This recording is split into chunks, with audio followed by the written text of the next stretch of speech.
نحمدہ و نصلی علی رسولہ الکریم اما بعد فاعوذ باللہ من الشیطان الرجیم بسم اللہ الرحمن الرحیم فاعتبروا یا اولی الابصار۔ یحییٰ بن سلیم رحمۃ اللہ علیہ روایت کرتے ہیں کہ ہمارے پاس مکہ میں خراسان کا ایک آدمی رہتا تھا۔ مکہ مکرمہ میں خراسان علاقے کا ایک آدمی رہتا تھا۔ یہ آدمی بہت نیک تھا، بہت اچھا آدمی تھا، نیک تھا، اور اتنا نیک کہ لوگ اپنی امانتیں اس کے پاس رکھواتے تھے۔ امانت دار تھا، خیانت نہیں کرتا تھا۔ ایک آدمی نے اس خراسانی کے پاس کچھ پیسے رکھوا دیے، 10,000 درہم تقریباً رکھوایا اور خود سفر پہ چلے گئے۔ کچھ عرصے کے بعد جب یہ آدمی واپس آیا تو دیکھا کہ خراسانی کا تو انتقال ہو چکا ہے، اس نیک آدمی کا جو مکہ مکرمہ میں رہتا تھا۔ اب یہ پریشان ہوا یہ آدمی کہ 10,000 درہم اس کے پاس میں نے امانت رکھے تھے۔ تو پھر اس خراسانی کے بچوں کے پیچھے گیا کہ بھئی میں نے آپ کے ابو کے پاس امانت رکھی تھی، اللہ اس کی بخشش فرما دے، وہ تو فوت ہو چکے ہیں، ہو سکتا ہے کہ آپ حضرات کو وصیت کی ہو تو وہ 10,000 روپے میرے حوالے کر دیے جائیں۔ تو اس خراسانی کے بچوں نے لا علمی کا اظہار کیا کہ بھئی ہمیں تو اس طرح کوئی وصیت نہیں فرمائی ابو نے، اور نہ ہمیں آپ کے پیسوں کا پتہ ہے۔ یہ آدمی بڑا پریشان ہوا کہ 10,000 درہم میں نے رکھوائے تھے اور معاملہ تو یہ بنا۔ یہ اماموں کے پیچھے گیا، کبھی ایک امام کے پیچھے، کبھی دوسرے امام کے پیچھے، فقہاء کرام کے پیچھے چلا گیا کہ بھئی اب میں کیا کروں، یہ پیسے مجھے کس طرح ملیں گے؟ بچے بھی انکار کر رہے ہیں خراسانی کے، اور میرے پیسے بھی ہیں، میں پریشان ہوں، مجھے میرے پیسے ملنے چاہیے، تو میں کیا کروں، اب میرے لیے کیا حکم ہے؟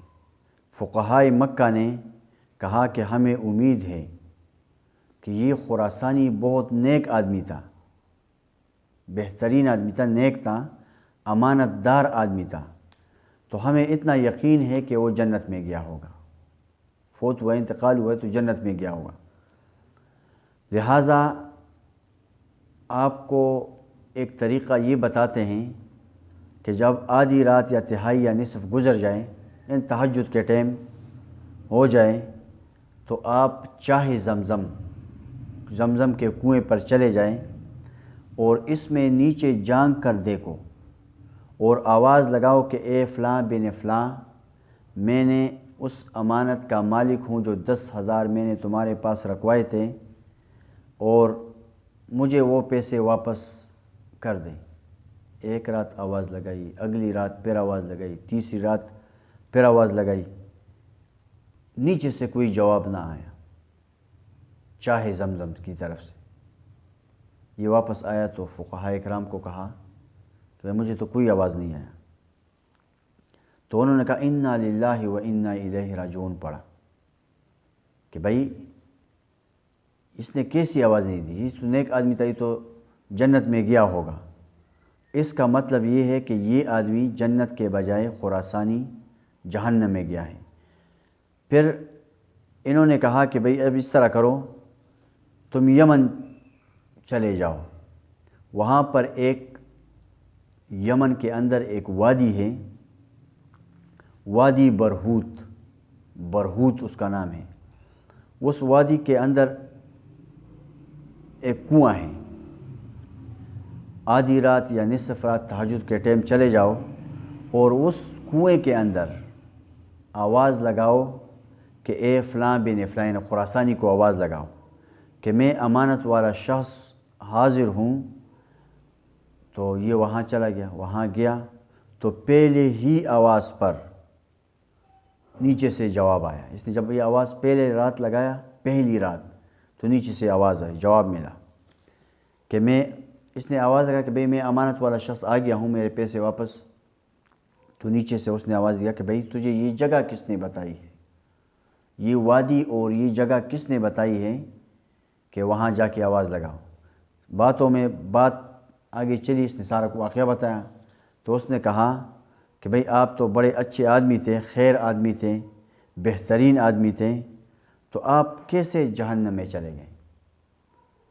تو اس خراسانی نے کہا کہ میرا ایک رشتہ دار مجھ سے ناراض تھا، میرا ایک رشتہ دار مجھ سے ناراض تھا۔ ویسے لوگوں کی امانتیں میرے پاس ہوتی تھی، میں امانت میں خیانت نہیں کرتا، اس وجہ سے میں جہنم میں نہیں آیا ہوں، صرف اس وجہ سے کہ میرا ایک رشتہ دار مجھ سے ناراض تھا، اس ناراضگی کی وجہ سے اللہ مجھ سے ناراض ہو گیا اور میرے لیے جہنم کا فیصلہ ہو گیا۔